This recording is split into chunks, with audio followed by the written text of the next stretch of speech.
இன்றைக்கு நம்முடைய செய்தியின் தலைப்பு கிறிஸ்தவனுக்கு தேவையான 7 பார்வைகள். கிறிஸ்தவ மக்களாக இருக்கிற நமக்கு நம்முடைய பார்வை ஒரு வித்தியாசமான பார்வையாக இருக்கணும். ஆனால் அந்த மாதிரியெல்லாம் இல்லை. நம்முடைய பார்வை சராசரி மனுஷர்கள் பார்க்கிற பார்வையே தான் நமக்கு இருக்குது. கர்த்தரை அறியாத மக்கள் பார்க்கிற பார்வையில் தான் நாம் விஷயங்களை பார்க்குறோம், சூழ்நிலைகளை பார்க்குறோம். ஆனால் வேதத்தை நம்ம படித்தா கிறிஸ்தவர்களாக இருக்கிற நமக்கு ஒரு வித்தியாசமான பார்வை இருக்கணும். பைபிளில் நம்ம வாசிக்கும்போது நீதிமொழிகள் 12:15 என்ன இருக்குன்னா, அந்த வசனத்தில் இருக்கிற சாராம்சத்தை சொல்கிறேன் பாருங்கள். நம்முடைய பார்வை ஒரு தெளிவில்லாத ஒரு பார்வையாக இருக்கிறது என்று அந்த வசனத்தில் அந்த சாராம்சம் இருக்கிறது. அதாவது பார்வையில் தெளிவு இல்லை என்பதை அங்கே நம்ம புரிஞ்சுக்கலாம். மத்தேயு 18:9 வசனத்தில் படிக்கும்போது ஆண்டவர் இயேசு கிறிஸ்து சொல்கிறாரு, உங்களுடைய பார்வை உங்களை இடற பண்ணும். அதனால் நம்ம பார்வை இடறக்கூடிய ஒரு பார்வை, தெளிவில்லாத ஒரு பார்வை. இன்னும் கூட நீதிமொழிகள் 30:12 வாசிப்போமானால், நம்முடைய பார்வை நம்மை வஞ்சிக்கும் என்று மகாஞானியாக சாலமன் ராஜா சொல்லுகிறார். நம்முடைய பார்வை நம்மை வஞ்சிக்கக்கூடியது, நம்முடைய பார்வை தெளிவில்லாதது, நம்முடைய பார்வை நம்மை இடற பண்ணக்கூடியது, நம்முடைய பார்வை நம்மை வஞ்சிக்கக்கூடியதாக இருக்கிறது என்று வேதத்தில் வாசிக்கிறோம். நம்முடைய பார்வை எப்படி இருக்கணும்னு சொல்லி ஆண்டவர் சொல்லுகிறாரோ, வேதம் சொல்லுகிறதோ அதை நாம் தியானிக்க போகிறோம். கர்த்தருடைய பிள்ளைகளாக இருக்கிற நமக்கு தேவையான 7 விதமான பார்வைகள். முதலாவது பார்வை, ஒரு கிறிஸ்தவர்களாக இருக்கிற நமக்கு எப்பேற்பட்ட பார்வை இருக்கணும் என்றால், நம்முடைய குறை குற்றங்களை மட்டுமே பார்க்கிற பார்வை நமக்கு இருக்கணும். ஆண்டவர் இயேசு கிறிஸ்து மத்தேயு சுவிசேஷம் 7ஆம் அதிகாரத்தில் 3ஆம் வசனத்தில் இதை தான் சொல்லியிருக்கிறார். வாசிக்க கேட்போம். இதோ உன்னுடைய கண்ணிலே உத்திரம் இருக்கையில் உன்னுடைய சகோதரனை நோக்கி, நான் உன்னுடைய கண்ணில் இருக்கிற துரும்பை எடுத்து போடட்டும் என்று நீ ஏன் சொல்கிற? அது எப்படி நீ சொல்ல முடியும்? உன் கண்ணிலேயே உத்திரம் இருக்குது, உன்னுடைய சகோதரனுடைய கண்ணில் துரும்பு இருக்குது, உன் கண்ணில் என்ன இருக்குது? உத்திரம் இருக்குது. இவ்வளோ பெரிய தப்பு, குற்றம், பாவம் உன் கண்ணிலேயே இருக்குது, உன் வாழ்க்கையிலே இருக்குது. நீ அடுத்தவங்களுடைய துரும்பை பார்க்குற. அப்போ ஆண்டவர் என்ன சொல்கிற இந்த இடத்துல? ஏன் அதை பார்க்குற? நீ என்ன அவனுக்கு சொல்கிறது? இதுதான் இதனுடைய சாராம்சம். அதனால் அருமையான கர்த்தருடைய கிறிஸ்தவர்களாக இருக்கிற நமக்கு நம்முடைய வாழ்க்கையில் இருக்கிற குறை குற்றங்களை மட்டுமே பார்க்கிற ஒரு பார்வை தேவை. ஆனால் நமக்கு அப்படிப்பட்ட ஒரு பார்வை இல்லை. நாம் அடுத்தவங்களுடைய குற்றங்களை பார்க்குறோம், அடுத்தவங்களுடைய தவறுகளை பார்க்குறோம். ஏசாமி சொன்னார் ஒரு உவமையை. லூக்கா சுவிசேஷம் 18ஆம் அதிகாரத்தில் மற்றவங்களுடைய குறை குற்றங்களை பார்க்கிற பரிசேயர்களை பார்த்து சொன்னார், இவங்க நீதிமான்களே இல்லைன்னு சொன்னார். ஒரு கடவுள் பிள்ளைன்னு சொன்னால், ஒரு நீதிமான்னு சொன்னால் அடுத்தவங்களுடைய குறை குற்றங்களை பார்க்கக்கூடாது. ஒரு வேளை மற்றவங்க சகோதரர்கள் சகோதரிகள் ஏதாவது ஒரு குறை குற்றம், ஒரு தவறு, பாவம் அவங்க வாழ்க்கையில் இருந்தால், பவுல் சொல்கிறாரு, நீ அதை பார்க்கும்போது அந்த மாதிரி ஒரு குற்றமோ பாவமோ குறையோ உன் வாழ்க்கையில் ஏற்படாதபடிக்கு நீ எச்சரிக்கையாயிரு. அதுதான் நீ செய்ய வேண்டியது. கலாத்தியர் நிருபத்தில் அந்த வசனத்தை வாசிக்கலாம். கலாத்தியர் நிருபம் 6ஆம் அதிகாரம் 1வது வசனம். சகோதரரே, ஒருவன் யாதொரு குற்றத்திலாவது அகப்பட்டால் ஆவிக்குரியவர்களாகிய நீங்கள் சாந்தமுள்ள ஆவியோடு அப்படிப்பட்டவனை சீர்பொருந்த பண்ணுங்கள், நீயும் சோதிக்கப்படாதபடிக்கு உன்னை குறித்து எச்சரிக்கையாரு. நீ be careful, be alert, so that you may not commit that sin or so that you may not fall in that same sin. மற்றவங்க இதை தவறு பண்ணிட்டாங்க, பாவம் பண்ணிட்டாங்க, ஏதோ ஒன்று நடந்து போச்சு, அவங்கள பார்த்து நீ எச்சரிக்கையாரு. ஓஹோ, இவங்களோட சேர்ந்தா நானும் இந்த மாதிரி ஆயிடுவேன், ஓஹோ இந்த மாதிரி இடத்துக்கு போனால் நானும் விழுந்துருவேன், இந்த மாதிரி நானும் கூட நடந்துக்கிட்டாக்கா என் ஆவிக்கிற வாழ்க்கைக்கு ஆபத்து வந்துடும் அப்படின்னு நீ எச்சரிக்கை அடையணும். பவுலடியார் சொல்கிறது அதுதான். நாம் எச்சரிக்கை அடையிறதுக்கு பதிலாக நாம் ப்ராப்பகண்டா பண்ணுறோம். நம்ம எல்லாருக்கும் சொல்கிறோம், உனக்கு ஒரு விஷயம் தெரியுமா, இங்கே வா, என்ன ரொம்ப அர்ஜென்ட்டா, ஐயோ நான் அர்ஜென்ட்டாக போகணுங்க, ஆட போவே நீ வா, ஒரு முக்கியமான விஷயம் சொல்கிறேன். இது முக்கியமான விஷயமா எது, மற்றவங்கள பற்றி இவங்கக்கிட்ட சொல்லி அவங்களுடைய பேரை அவங்களுடைய சாட்சியை கெடுக்கிறது ஒரு முக்கியமான விஷயம் இவங்களுக்கு. ஆட ஒரு முக்கியமான விஷயம் நீ வா அப்படின்னு கூப்பிட்டு, இந்த மாதிரி நடந்துச்சு தெரியுமா, அவங்க வீட்டில் இந்த மாதிரி ஆச்சு தெரியுமா, கேள்விப்படலையா, இது முக்கியமான விஷயமா. இதுதான் நம்ம செய்கிறோம்.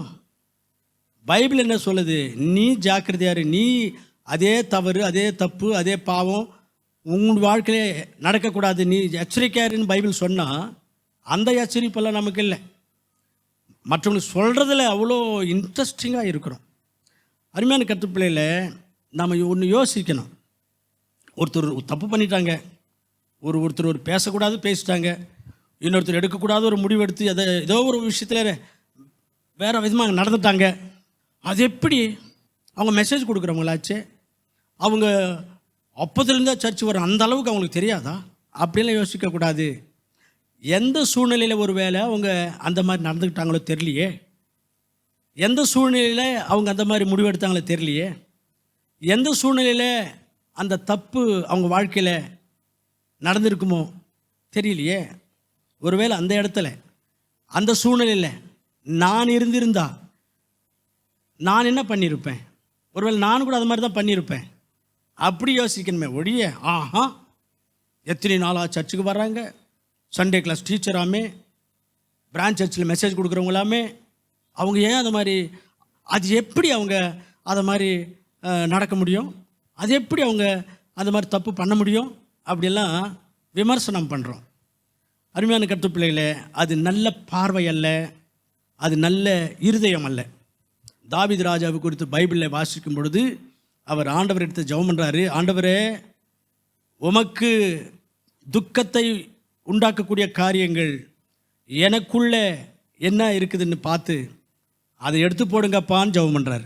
மற்றவங்களெல்லாம் அவர் பார்க்கல, தன்னுடைய இருதயத்தையே அவர் ஆராய்ந்து பார்த்து தன்னுடைய இருதயத்துக்காக, தன்னுடைய வாழ்க்கைக்காக, தன்னுடைய வாழ்க்கையில் நடக்க வேண்டிய மாற்றங்களுக்காக ஜெபம் பண்ணுறார். வாசிப்பு அந்த வசனத்தை 139 சங்கீதம் 23 வசனம் 24 வசனம். தேவனே என்னை ஆராய்ந்து என் இருதயத்தை அறிந்து கொள்ளும், என்னை சோதித்து என் சிந்தனைகளை அறிந்து கொள்ளும். தேவனே என்னை ஆராய்ந்து பாருங்கப்பா, என் இருதயத்தை ஆராய்ந்து பாருங்க ஆண்டவரே, என்னுடைய யோசனைகள் ஆராய்ந்து பாருங்க ஆண்டவரே, நான் எப்படி நடந்துக்கிறேனோ, எப்படி என் மனசுக்குள்ளே என்ன நினச்சிட்டு இருக்கிறேனோ, என்ன யோசிச்சுட்டு இருக்கிறேனோ, அதை ஆராய்ந்து நீங்களே பாருங்க ஆண்டவரே அப்படின்னு ஜெபம் பண்ணுறாரு. அடுத்த வசனம், உமக்கு வேதனை உண்டாக்கும்படி என்னுடைய வாழ்க்கையில் ஏதாகிலும் இருந்தால் நித்திய வழியிலே என்னை நடத்துங்கப்பா. உனக்கு வேதனை உண்டாக்கக்கூடிய காரியங்கள் ஏதாவது இருக்கா, என்னை பார்த்து என்னை சரி செஞ்சு என்னை மன்னித்து நித்திய வழியில் என்னை நடத்துங்கப்பா என்று ஜெபம் பண்ணுகிறார். தாவீது ராஜா தன்னை குறித்தே யோசிக்கிறார், தன்னுடைய இருதயத்தை யோசிக்கிறார், தன்னுடைய வாழ்க்கையை யோசிக்கிறார். நாமும் அந்த மாதிரி யோசிக்கணும். அடுத்தவங்களை பார்க்குற பார்வை நமக்கு தேவையில்லை. அடுத்தவங்களை குறை குற்றங்கள், அடுத்தவங்களை தவறுகள், அடுத்தவங்க செய்கிற தப்பு அதெல்லாம் பார்க்க தேவையில்லை. ஒருவேளை நம்ம கண்ணில் பட்டாலும், நம்ம நாலெட்ஜுக்கு வந்தாலும், நாம் செய்ய வேண்டியது என்ன, நாம் அதில் விழாதபடிக்கு எச்சரிக்கையாக இருக்கணும். அதுபோல் தவறுகள், பாவங்கள், குற்றங்கள் நம்முடைய வாழ்க்கையில் இடம்பெறாதபடிக்கு எச்சரிக்கையாக இருக்கணும். அவங்களுக்காக ஜெபம் பண்ணணும். அதுதான் நாம் செய்ய வேண்டிய காரியம். இப்படி தான் தாவீது ராஜா தனக்காகவே ஜெபித்து தன்னுடைய இருதயத்தை ஆராய்ந்து பாருங்கப்பா அப்படின்னு சொல்லி ஆண்டவரிடத்தில் வேண்டி ஜெபம் பண்ணி தேவனுடைய இருதயத்துக்கு ஏற்றவனாய் மாறினார். அல்லேலூயா. அருமையான கர்த்தப்பிள்ளையில நம்முடைய இருதயத்தை மட்டுமே நம்ம பார்த்துக்கிட்டு, நம்ம இருதயத்தில், நம்முடைய மனசில், நம்முடைய சிந்தனையில் இருக்கிற குறை குற்றங்களை பாவங்களை சரி செய்து கொண்டால் அப்போ தான் நம்ம தேவனுக்கு இருதயத்துக்கு ஏற்றவங்களாக நாமளும் மாற முடியும். இது முக்கியம். அதனால் ஒரு கிறிஸ்தவர்களாக இருக்கிற நமக்கு மற்றவங்களுடைய குறை குற்றங்களை பார்க்கிற பார்வை இருக்கவே கூடாதுன்னு இயேசுசாமி சொல்கிறாரு. நம்மை குறித்தே நம்முடைய குறை குற்றங்களை பார்க்கிற பார்வை மட்டுமே இருக்க வேண்டும். இரண்டாவதாக, கிறிஸ்தவர்களாக இருக்கிற நமக்கு எப்படிப்பட்ட பார்வை இருக்கணும் என்றால், இயேசுவை மட்டுமே பார்க்கணும். அந்த பார்வை நமக்கு இருக்கணும். எபிரெயர் நிருபத்தில் 12ஆம் அதிகாரம் 1வது வசனம், மேகம் போன்ற இத்தனை திரளான சாட்சிகள் நம்மை சூழ்ந்து கொண்டிருக்க, பாரமான யாவற்றையும் நம்மை சுற்றிலும் நெருங்கி நிற்கிற பாவங்களையும் தள்ளிவிட்டு, விசுவாசத்தை துவக்குகிறவரும் முடிக்கிறவருமாயிருக்கிற இயேசுவையே நோக்கி கொண்டு நமக்கு நியமிக்கப்பட்டிருக்கிற ஓட்டத்தில் பொறுமையோடு ஓடக்கடவோம். இயேசுவையே நோக்கி கொண்டு, looking and to Jesus alone, இயேசுவை மட்டுமே பார்த்துன்னு உங்கள் ஓட்டத்தில் பொறுமையாக ஓடுங்க. இதுதான் நமக்கு பைபிள் சொல்கிறது. அந்த பார்வை நமக்கு இருக்கணும். இயேசுவை மட்டுமே பார்க்கிற பார்வை. நம்ம வேற யாரையும் பார்க்கிற பார்வை, எந்த சூழ்நிலையும் பார்க்கிற பார்வை நமக்கு இருக்க தேவையில்லை. பேதுரு அழகாக கடல் மேலே நடந்து வர்றார். ஏசாமி நடக்க வச்சார் பேதுருவை. அவர் கடலில் நடந்து வர்றாரு. இந்த அலைகளுடைய இறைச்சலை பார்த்து பயந்துட்டார்.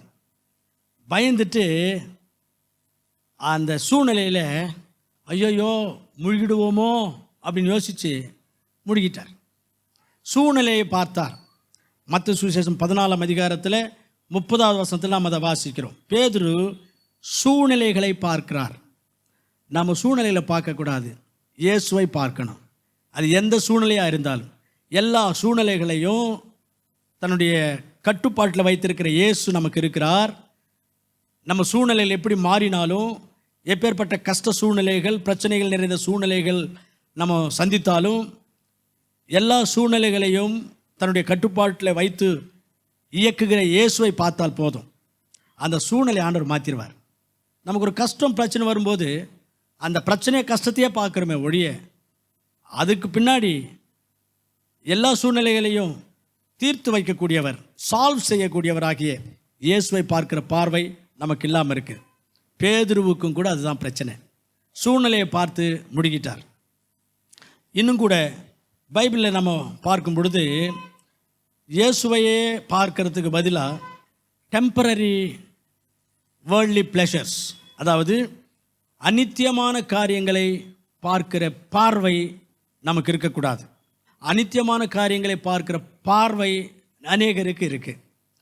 இதை பவுலடியார் சொல்லும் பொழுது கொரிந்தியருக்கு எழுதின நிருபத்தில் அவர் என்ன சொல்கிறாருன்னா, காணக்கூடியவைகள் அநித்தியமானவைகள், காணாதவைகள் தான் நித்தியமானவைகள் அப்படின்னு சொல்கிறார். காணக்கூடியவைகள் என்று சொன்னால் என்ன? இந்த உலகத்தில் நம்ம பார்க்குற பணமாக இருக்கட்டும், புகழாக இருக்கட்டும், பதவியாக இருக்கட்டும், எந்த விதமான சிற்றின்பங்களாக இருக்கட்டும், அவைகளெல்லாம் அநித்தியமானவைகள் என்று பவுலடியார் சொல்லுகிறார். நாம் அவைகளை பார்க்கக்கூடாது. அவைகளை தாண்டி ஆண்டவரை பார்க்கணும். பணம் என்ன? ஆண்டவர் நமக்கு எல்லாம் தருவார். நம்மை ஐஸ்வர்யவான்களாக்குவதற்காகவே அவர் தரித்திரரானார்னு பைபிளில் இருக்கு. பதவி, புகழ் ஆண்டவர் தருவார்.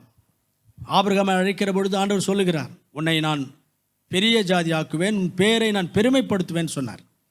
ரோமர் 8ஆம் அதிகாரத்தில் 30ஆம் வசனத்திலையும் கூட இருக்கு, கர்த்தர் யாரை முன்குறித்தாரோ அவர்களை அழைத்து நீதிமான்களாக்கி அவர்களை மகிமைப்படுத்துகிறார் என்று வாசிக்கிறோம். அதனால் ஆண்டவர் நம்மை ஆசீர்வதித்து நம்மை உயர்த்தி பேரும் புகழும் பணமும் எல்லாமே கொடுக்கிறவராய் இருக்கிறார். அதனால் நாம் இவைகளை பார்த்துக்கிட்டு இவைகளுக்காக அலையிறது, இவைகளுக்காக ஓடுறது, இவைகளுக்காக பிரயாசப்படுறது, தில்லுமுள்ளு வேலைகள்லாம் பண்ணுறதெல்லாம் இருக்கக்கூடாது. இயேசுவையே பார்த்து கொண்டிருக்கணும். அப்பொழுது இவைகள் எல்லாமே ஆண்டவராக இயேசு கிறிஸ்து மூலமாய் நாம் சுதந்திரித்து கொள்ள முடியும் என்று பைபிளில் இன்னும் நிறைய வசனங்கள் இருக்குது.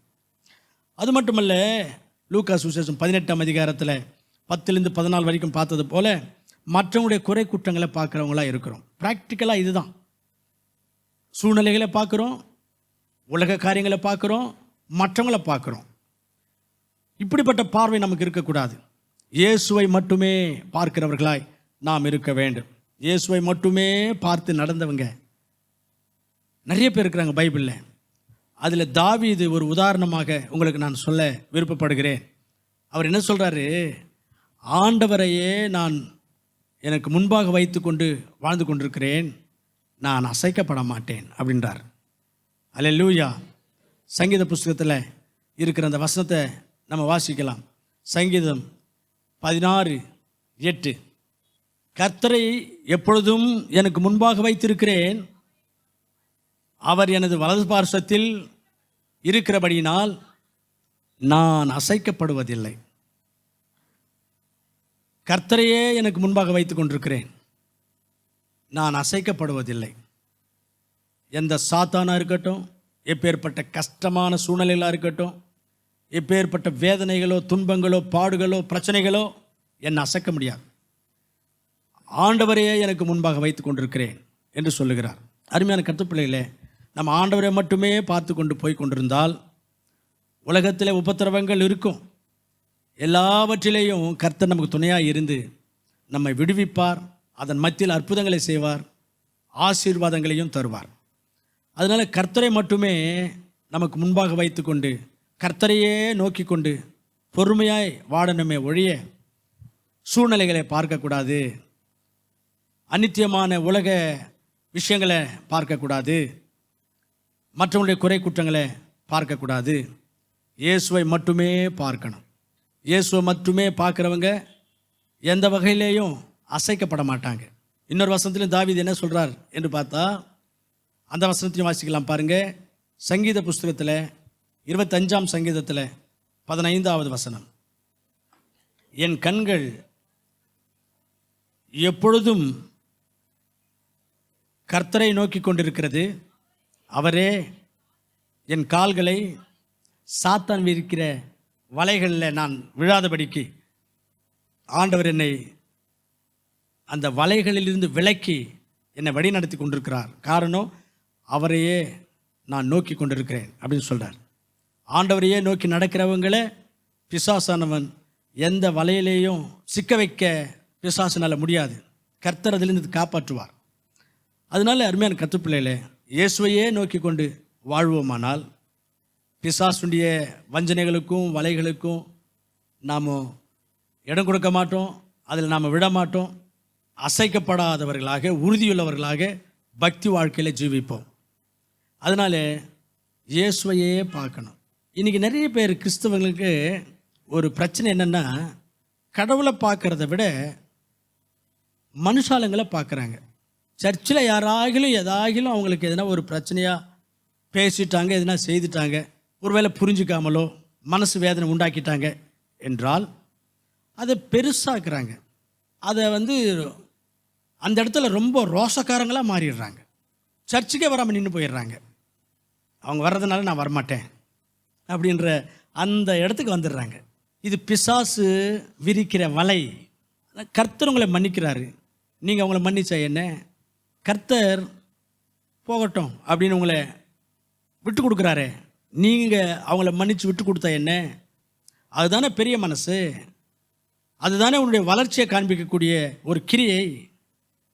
உன்னை யாராகிலும் ஏதாவது செய்தால் உடனே அவங்களுக்கு விரோதமாக ஏதாவது செய்யணும்னு நினைக்கிறேன்னு சொன்னால் நீ சரியாக வளரல, கர்த்தருக்குள்ளே வளரல, வசனத்தில் வளரல, கடவுள் மேலே வெறும் நம்பிக்கை விசுவாசம் மட்டும்தான் வச்சுன்னு இருக்கிற, கிரைகள் இல்லாத ஒரு விசுவாசமாக இருக்குது.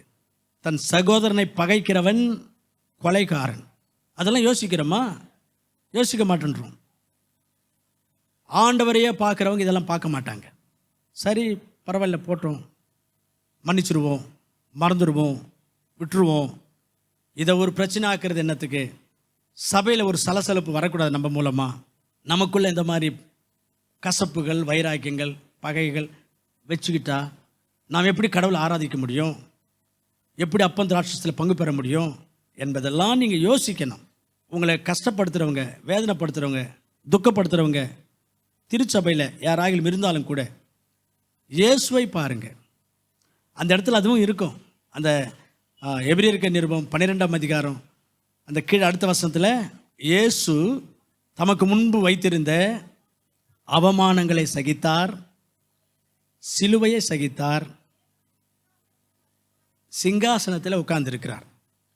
அப்போ நீங்கள் இயேசு சாமியை போல இயேசுவையே நோக்கி கொண்டு அவர் எப்படியெல்லாம் ஒரு அவமானம், ஒரு வேதனை, மற்றவங்களால் அவர் வேதனைப்பட்ட பொழுது, அவமானப்பட்ட பொழுது எப்படியெல்லாம் அதை சகிச்சார் என்பதை யோசிங்க, அதை பாருங்க என்று அங்கே வசனம் சொல்லுது. இதெல்லாம் யோசிக்கிறது இல்லை நம்ம. அப்போ தான் நமக்கு எங்கில்லாத ஒரு ரோஷம் வரும். எங்கில்லாத, யாருக்கிட்டேயும் இல்லாத ஒரு ரோஷம் அங்கே தான் வரும் நமக்கு. அருமையான கற்றுப்பிள்ளையில இயேசுவையே நோக்கி கொண்டு நடக்கிறவங்களுக்கு இந்த மாதிரியெல்லாம் எண்ணம் இருக்காது, யோசனை இருக்காது. இந்த மாதிரிலாம் முடிவு எடுக்க மாட்டாங்க. சபைக்கே வராமல் நின்றுடுறாங்க. பிசாசுடைய வலை, அந்த வலையில் விழுந்துடுறாங்க. ரைட். ஆகவே நமக்கு எந்த மாதிரி பார்வை வேணும் என்றால், இயேசுவை மட்டுமே பார்க்கிற பார்வை நமக்கு இருக்கணும். மூணாவதாக இயேசுசாமி சொல்கிறாரு, ஆகாயத்து பறவைகளை பாருங்கன்றார். ஆகாயத்து பறவைகளை பார்க்கிற ஒரு பார்வை நமக்கு தேவை. அந்த வசனத்தை வாசிக்கலாம். மத்தேயு சுவிசேஷத்தில் 6ஆம் அதிகாரம் 26வது வசனம். ஆகாயத்து பட்சிகளை கவனித்து பாருங்கள் என்று சொல்கிறார். ஆகாயத்து பறவைகளை பாருங்கன்றார். நமக்கு அந்த பார்வை வேணும். ஆகாயத்து பறவைகளை பார்க்கிற பார்வை. எதுக்கு ஆகாயத்து பறவைகளை பார்க்க சொல்கிறாரு? அவைகளை பிழைப்பூட்டுகிறார் ஆண்டவர். அவைகளுக்கு வேண்டிய ஆகாரமும் மற்ற காரியங்களெல்லாம், அவைகளுடைய தேவைகளெல்லாம் கர்த்தர் சந்திக்கிறார். அதனால் என்னுடைய தேவையும் கர்த்தர் சந்திப்பார், என்னையும் பிழைப்பூட்டுவார், என்னுடைய தேவைகளெல்லாம் ஆண்டவர் பூர்த்தி செய்வார் என்கிற ஒரு சிந்தை உங்களுக்கு இருக்கணும். அந்த விசுவாசம் உங்களுக்கு வரணும். ஆகாயத்து பறவைகளை பார்த்து அப்படிப்பட்ட ஒரு எண்ணத்தை, சிந்தையை உங்களுக்குள்ளே வளர்த்து கொள்ளுங்கள் என்று கர்த்தர் சொல்லுகிறார். அதனால் நம்முடைய பிரச்சனைகளில், கஷ்டங்களில், தேவைகளில், நமக்கு வறுமைகள் ஏற்படும் பொழுது நம்முடைய பார்வை ஆண்டவர் மீது எப்படி இருக்கணும்னா, ஆகாயத்து பறவைகளை போஷிக்கிறாரே, ஆகாயத்து பறவைகளை நினைவு கூறுகிறாரே, எனக்கு ஏன் செய்ய மாட்டார், என்னை ஏன் போஷிக்க மாட்டார், என்னுடைய தேவைகளை ஏன் சந்திக்க மாட்டார் என்று அப்படிப்பட்ட சிந்தை உள்ளவர்களாக ஆகாயத்து பறவைகளை கவனிக்கிற, பார்க்கிற ஒரு பார்வை நமக்கு வேணும் என்று ஆண்டவர் இயேசு கிறிஸ்து சொல்லுகிறார். அந்த மாதிரி ஒரு எண்ணம் இல்லாமல், என்ன சாப்பிட போகிறோமோ தெரில, நிரந்தரமான வேலை இல்லை, ஒரு சொந்தமான வீடு இல்லை, நாம் எப்படி வாழ போகிறோமோ தெரில, எப்படி சாப்பிட போகிறோமோ தெரில, எப்படி பிள்ளைகளை வளர்க்க போகிறோமோ, படிக்க வைக்க போகிறோமோ என்ற கவலையோடு இருக்கிற விசுவாசிகளை குறித்து ஆண்டவர் என்ன சொல்கிறாருன்னா, அவங்களெல்லாம் அற்ப விசுவாசிகள் அப்படின்னு சொல்கிறார் இயேசுசாமி. அப்படி யோசிக்கிறவங்கள அற்ப விசுவாசிகளே அப்படின்னு ஆண்டவர் கூப்பிடுறார். மத்தேயு சுவிசேஷத்திலே 6ஆம் அதிகாரத்தில் 30ஆம் வசனத்தில். அதனால் 31ஆம் வசனத்தில் நம்ம வாசிக்கும் பொழுது, அதே அதிகாரத்தில், பரலோகத்தில் இருக்கிற உங்கள் பிதாவுக்கு உங்களுக்கு என்ன வேணும்னு தெரியும். பரலோகத்தில் இருக்கிற உங்கள் பிதாவுக்கு உங்களுக்கு என்ன வேணுமோ தெரியும். அதே அதிகாரத்தில் இன்னொரு இடத்துல இயேசுசாமி சொல்லுவார், பொல்லாதவங்களாக இருக்கிற நீங்களே உங்கள் பிள்ளைகளுக்கு என்ன தேவை என்று பார்த்து நல்ல ஈவுகளெல்லாம் கொடுக்குறீங்களே, நல்ல ஈவுகளெல்லாம் அவங்களுக்காக வாங்கி கொடுக்குறீங்க, அவங்களுக்காக செய்கிறீங்களே, பரலோகத்தில் இருக்கிற பிதாவுக்கு உங்கள் மேலே உங்களை விட அதிகமான அன்பு இல்லையா? செய்ய மாட்டாரா? ஆண்டவர் இயேசு கிறிஸ்து கேட்கிறார். அதனால் நம்முடைய ஆண்டவருக்கு நமக்கு என்ன தேவை என்பதை தெரியும். என்னென்ன நேரத்தில் எது கொடுக்கணுமோ, எது செய்யணுமோ எல்லாம் அதனுடைய நேரத்தில் நேர்த்தியாக கர்த்தர் நமக்கு செய்வார். நம்முடைய தேவைகளெல்லாம் சந்திப்பார். அன்றைக்கி இயேசுசாமி பிரசங்கம் பண்ணிகிட்டு இருக்கிறப்போ 3 நாளாக மக்கள் உணவில்லாமல் அந்த பிரசங்கத்தை கேட்டுட்டு இருந்தாங்களாம். இயேசுசாமி அங்கே அவங்கள பார்த்து, மத்தேயு 15ஆம் அதிகாரத்தில் அவங்கள பார்த்து, இவங்க எல்லாம் 3 நாளாக இங்கே சாப்பிடாமல் இருக்கிறாங்க, இவங்களுக்கு நீங்கள் சாப்பிடுவதற்கு உணவு கொடுங்க என்று ஆண்டவர் இயேசு கிறிஸ்து சொல்கிறார். மத்தேயு சுவிசேஷம் 15:32 இயேசுசாமி சொல்கிறாரு, இவங்க 3 நாட்களாக இங்கே உணவில்லாமல் இருக்கிறாங்க, அதனால் இவர்கள் பட்டினியாய் அனுப்பிவிட எனக்கு மனதில்லை, வழியிலே மயக்கம் போட்டு விழுந்துருவாங்களே அதனால் இவங்களுக்கு சாப்பிடுவதற்கு நீங்கள் உணவு கொடுங்கள் அப்படின்னு சொல்கிறார். அல்லேலூயா. நம்முடைய நிலைமையை ஆண்டவர் அறிவார். அந்த தேவைகள், அந்த பிரச்சனைகள் நமக்கு தீரலைன்னா நம்ம எவ்வளோ கஷ்டப்படுவோம் அதுவும் ஆண்டவர் அறிகிறார். இந்த வசனத்தின்படி பார்த்தா இதெல்லாம் ஆண்டவருக்கு தெரியும்.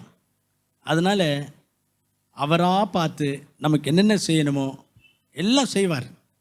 அதனால் நமக்கு என்ன பார்வை வேணும்? நம்முடைய ஆண்டவர் நமக்காக யாவற்றையும் செய்கிறவராக இருக்கிறார். யெகோவா ஈரேவாக இருக்கிறார்.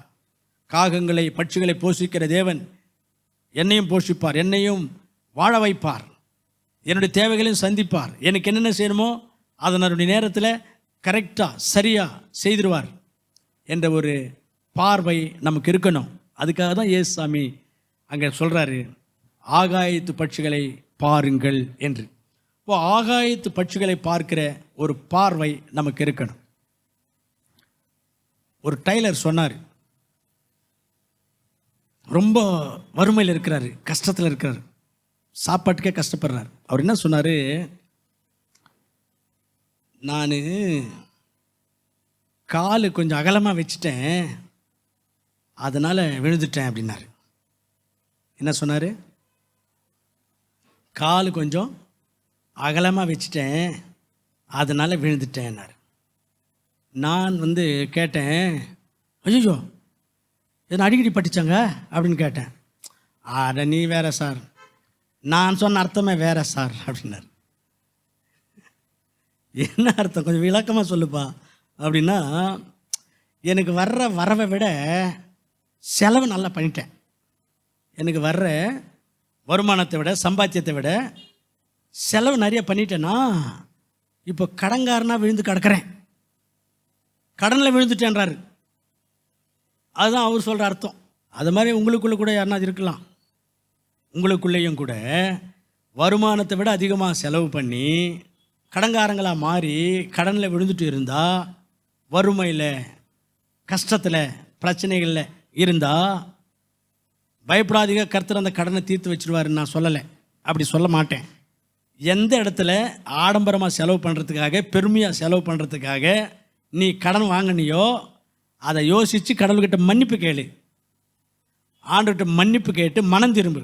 இந்த மாதிரி ஒரு பெருமைக்காக, தேவையில்லாமல் ஆடம்பரமான வாழ்க்கைக்காக கடன் வாங்கி இன்றைக்கி கடன்காரனா இருக்கிற ஆண்டவரே, இன்றைக்கி எனக்கு சாப்பாட்டுக்கே கஷ்டமாக இருக்குது, வறுமையில் இருக்கிறப்பா, நான் என்னை மன்னிச்சிடுங்க, இந்த ஒரு முறை என்னை இதிலிருந்து கரையேற்றுங்க, இனிமே அதை மாதிரிலாம் பண்ண மாட்டேன் அப்படின்னு மன்னிப்பு கேட்டு ஜெபம் பண்ணுங்க. கர்த்தர் உங்களை மன்னிப்பார், உங்களை அந்த கடன் பிரச்சனையிலிருந்து வெளியில் கொண்டு வருவார், உங்களை ஆசீர்வதித்து மற்றவங்களை சாட்சியாக வழி நடத்துவார். அல்லேலூயா.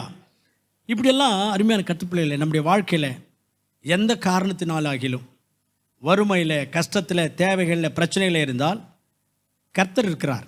வேதம் சொல்லுகிறது, அவர் தம்முடைய மகிமையின் ஐஸ்வர்யத்திலிருந்து நம்முடைய எல்லா தேவைகளையும் சந்திப்பார். வாசிப்போம் அந்த வசனத்தை. பிலிப்பியருக்கு நிருபம் 4ஆம் அதிகாரம் 19வது வசனம். என் தேவன் தம்முடைய ஐஸ்வர்யத்தின்படி உங்களுடைய குறைவுகள் எல்லாம் கிறிஸ்து இயேசுவுக்குள் நிறைவாக்குவார். அல்லேலூயா. நம்முடைய தேவன் அவருடைய மகிமையின் ஐஸ்வர்யத்தின்படி நம்முடைய குறைகள் எல்லாம் நிறைவாக்குவார். நாம் குறைகளை பார்க்க வேண்டாம், வறுமைகளை பார்க்க வேண்டாம், சூழ்நிலைகளை பார்க்க வேண்டாம். இவர்கள் எல்லாவற்றிலும் நம்முடைய குறைகளை நிறைவாக்குகிற இயேசு நமக்கு இருக்கிறார். அவரை நோக்க வேண்டும், அவரை பார்க்க வேண்டும். இந்த கான்செப்டோடு தான் இயேசுசாமி சொல்கிறார், ஆகாயத்து பறவைகளை, ஆகாயத்து பட்சிகளை நீங்கள் கவனிங்க, அவைகளை பிழைப்பூட்டுகிறார், அவைகளை போஷிக்கிறார், உங்களுக்கும் கர்த்தர் செய்வார். அப்போ நீங்கள் அவைகளை பிழைப்பூட்டுகிற தேவன் என்னையும் பிழைப்பூட்டுவார், என் தேவைகளும் சந்திப்பார், என் குறைகளை நிறைவாக்குவார்.